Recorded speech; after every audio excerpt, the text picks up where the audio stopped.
c'est que nous saluons l'implication de toutes les institutions dans la situation sécuritaire de la République, que ce soit à l'est de la République, que ce soit à Kwamouth et dans toutes les autres provinces.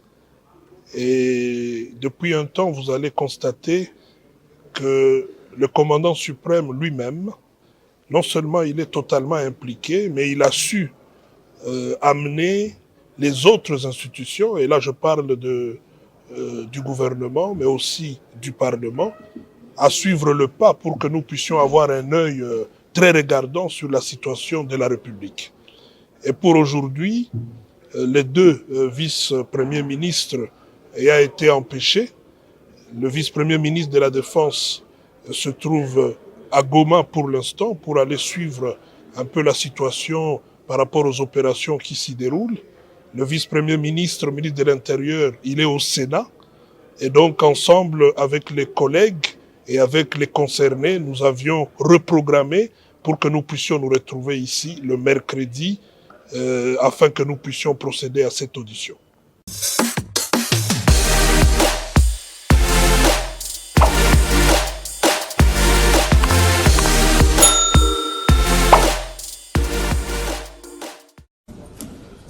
Honorable Président, honorables membres du bureau, honorables sénateurs, très chers collègues, je prends ce jour la parole à l'occasion de l'examen du projet de loi portant répartition des sièges, et c'est au nom de tous les sénateurs du Front commun pour le Congo, 20 au total. Honorable Président, en effet, il nous revient de noter que la situation générale du pays laisse à désirer l'intégrité du territoire,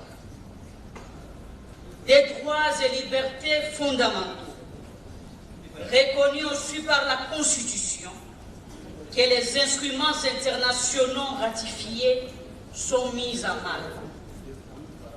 Outre la mauvaise distribution de la justice et de la dégradation, s'emparer de la situation socio-économique, sans oublier de nombreuses antivaleurs qui gangrènent tous les domaines de la vie nationale.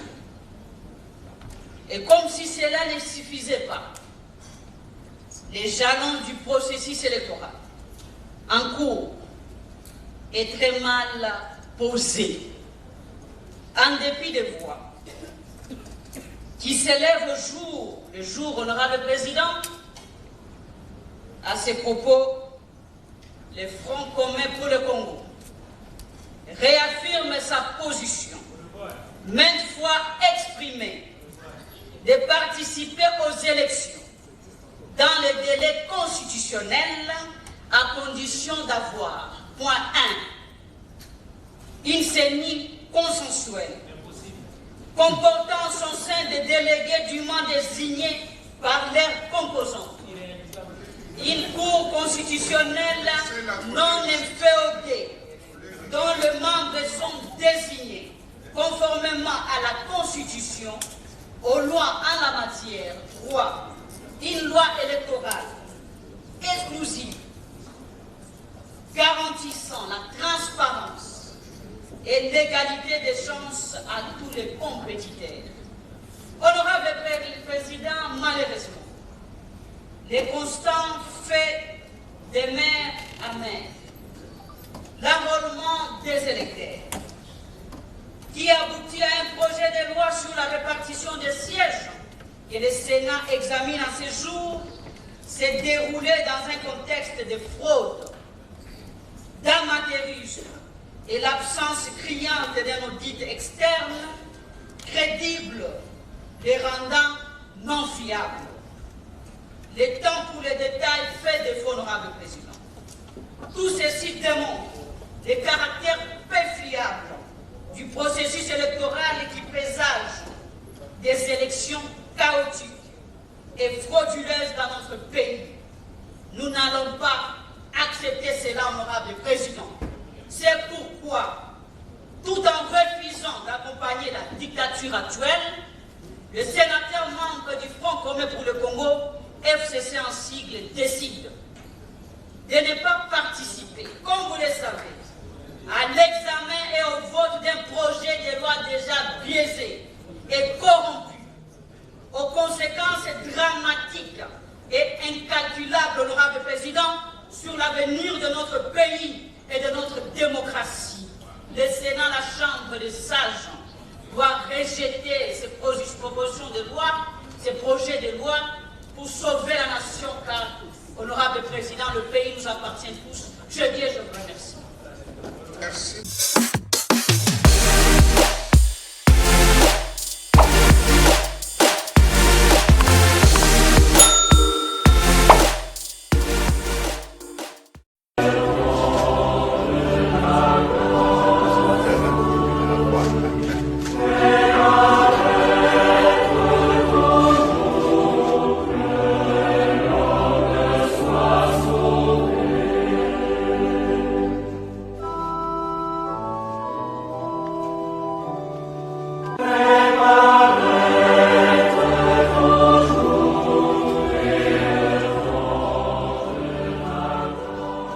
D'abord, je voudrais mentionner que dans le cadre de cette visite que j'effectue ici dans le Haut-Katanga, coïncide avec cette grande rencontre au niveau de l'Église catholique, cette grande conférence où ils se retrouvent et qui a l'honneur d'avoir le légat du pape qui est ici, qui représente Sa Sainteté le pape à ses assises de rencontre. Et donc, j'ai estimé qu'il fallait absolument que je vienne donner mes civilités à ce représentant du pape et par la même occasion rencontrer bien sûr tous les représentants de notre église à partir du cardinal, de l'archevêque du diocèse ici à Lubumbashi et puis des autres archevêques qui sont ici dans le cadre de cette conférence.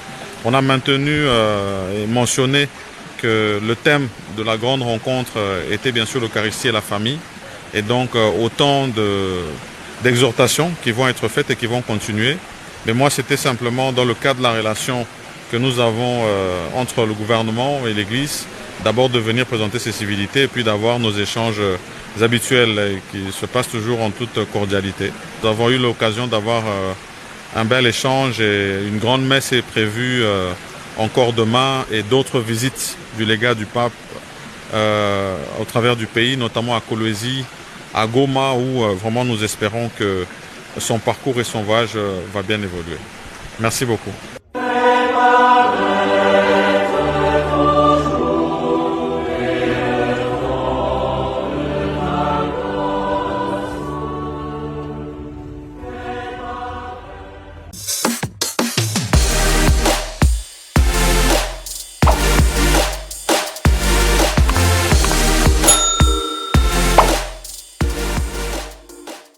L'attaque sur le site de déplacés, orchestrée par les hommes armés, qui a coûté la vie de nos compatriotes, constitue un acte de sabotage au processus de paix, de sécurité et de la cohésion sociale voulu par le président de la République, Félix Tshisekedi Tshilombo, incarné et matérialisé en Ituri par le lieutenant-général Luboya Kashama Johnny.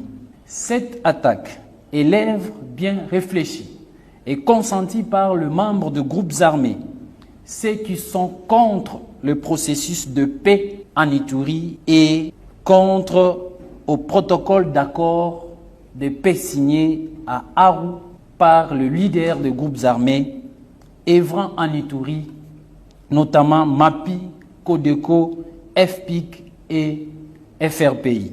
En effet, les enquêtes sont en cours pour dénicher tous les auteurs de ces actes criminels, à tous les manipulateurs et membres de groupes armés, ceux qui sont contre le processus de paix en Ituri.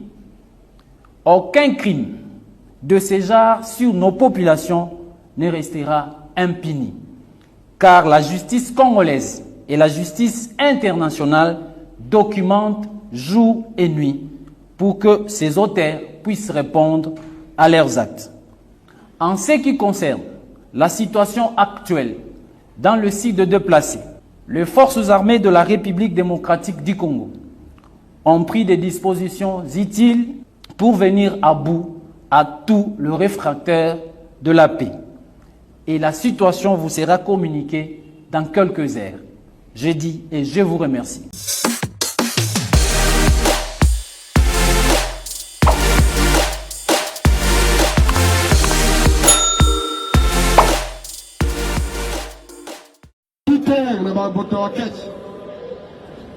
Ma voiture à Ketch, on a 48 heures. On a un taxi à jaune. Ketch jaune.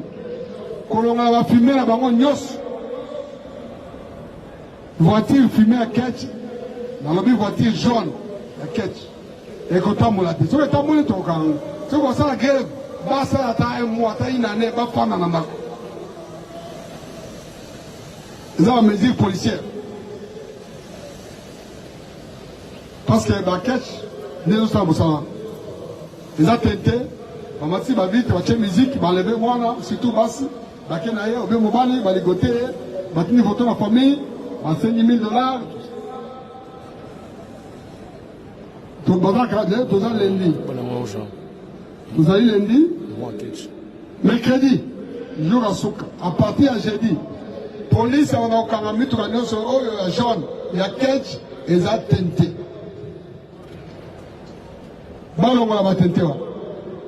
Ce qu'ils ont tenté d'origine, c'est que Tamboula quitte sa vie, pour l'aller, et mon âge.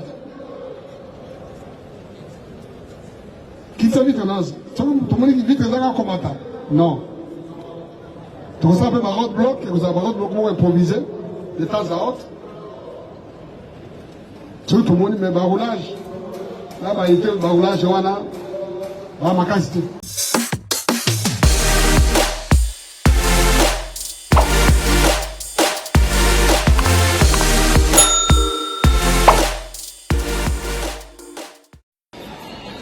Notre présence dans ce stade mythique du tout-puissant Mazembe témoigne de notre attachement à l'unité de ce grand pays béni par Dieu qui ne cesse malheureusement de s'enfoncer dans le désordre et la misère.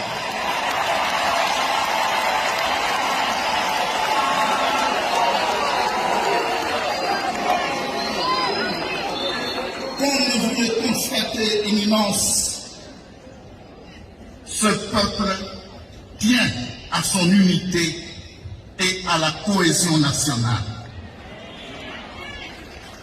L'Église catholique, dont la majorité de ce peuple se réclame, est le symbole le plus éloquent et le signe le plus manifeste de l'unité indéfectible de ce pays.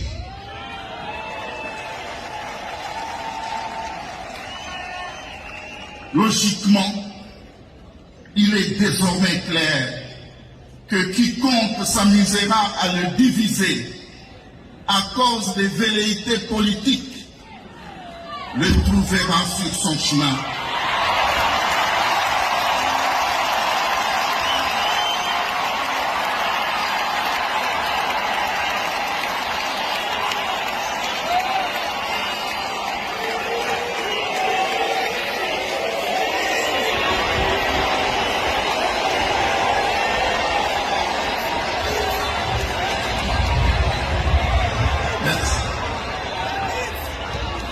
Je vais vous obéir.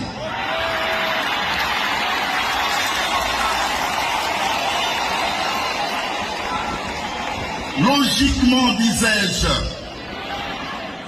il est désormais clair que quiconque s'amusera à diviser ce pays à cause des velléités politiques trouvera ce peuple sur son chemin.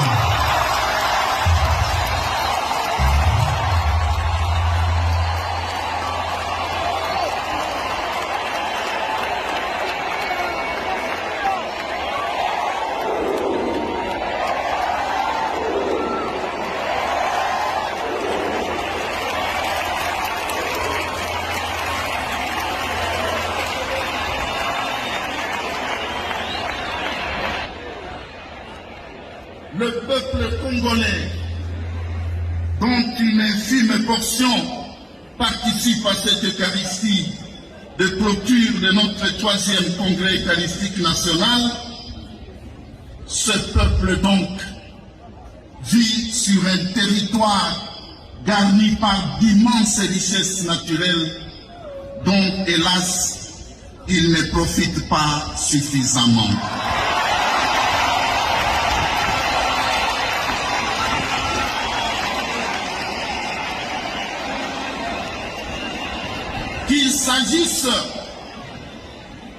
Qu'il s'agisse du cuivre et du cobalt d'ici au Katanga, qu'il s'agisse du diamant du Kasaï, ou encore du bois de l'Équateur, et des recettes douanières des frontières avec les 9 pays qui nous entourent, les dividendes de ces immenses richesses sont accaparés par une rare gloutonnerie d'une élite au pouvoir et des multinationales peu scrupuleuses.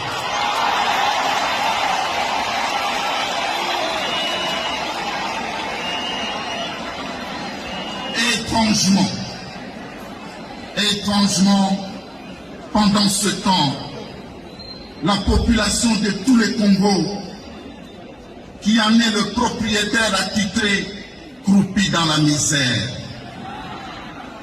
Dans ces conditions, l'abîme entre le train de vie insolent de l'oligarchie politique et la majorité du peuple ne cesse de grandir dans l'indifférence générale de ceux à qui revient la responsabilité de gérer la chose publique.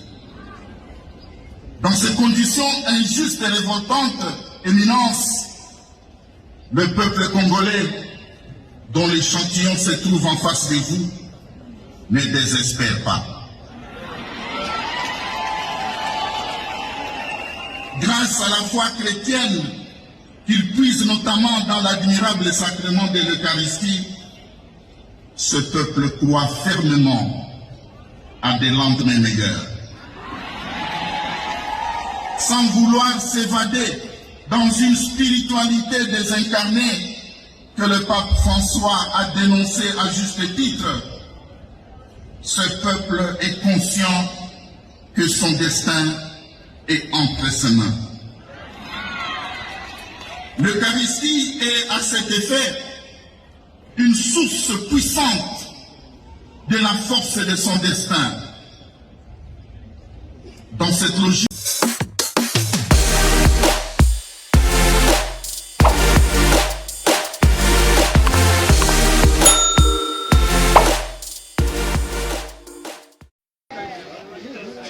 qui a réuni les comités syndicaux FENECO et les enseignants de la cité d'Ilebo. Raison pour laquelle nous sommes venus en ce lieu lire notre déclaration. Et elle sera déposée au territoire. Donc nous allons la remettre à l'administrateur. Au lieu que cela passe outre, nous avons souhaité que nous puissions la lire en ces lieux. République démocratique du Congo, ministère de l'enseignement primaire, secondaire et technique. Déclaration syndicale du syndicat de l'EPST territoire d'Ilebo. Le syndicat en question, c'est la FENECO. Les enseignants membres de la Fédération des enseignants et éducateurs sociaux du Congo, FENECO bar INTC du territoire d'Ilebo, réunis en assemblée générale avec tous les enseignants de la cité d'Ilebo ce 12 juin 2021 dans la grande salle de l'Institut Nkuba, ont évalué la situation qui se vit dans le secteur de l'EPST. Après débat et délibération, les membres de la FENECO et tous les enseignants de la cité d'Ilebo constatent avec beaucoup d'amertume que le gouvernement actuel n'a pas besoin que l'enfant d'Ilebo puisse étudier. Le salaire est sacré. Le législateur a prévu qu'un agent ou fonctionnaire de l'État puisse être payé 25 jours après. Cependant, l'enseignant du Lebo est payé trimestriellement. L'enseignant du Lebo, d'une manière particulière, généralement, celui de la province éducationnelle du Kasaïdé, est payé par trimestre ou plus. C'est ce que nous savons tous. Avec ces mauvais traitements, pensez-vous que l'enseignant du Lebo soit loin de beaucoup de maux dont souffre notre pays? Nous citons les antivaleurs, entre autres la corruption, la concussion, le non-respect des instructions, et que sais-je encore. Actuellement, dans notre territoire, la valeur de l'enseignant est de 50 francs. Qui ne le connaît pas?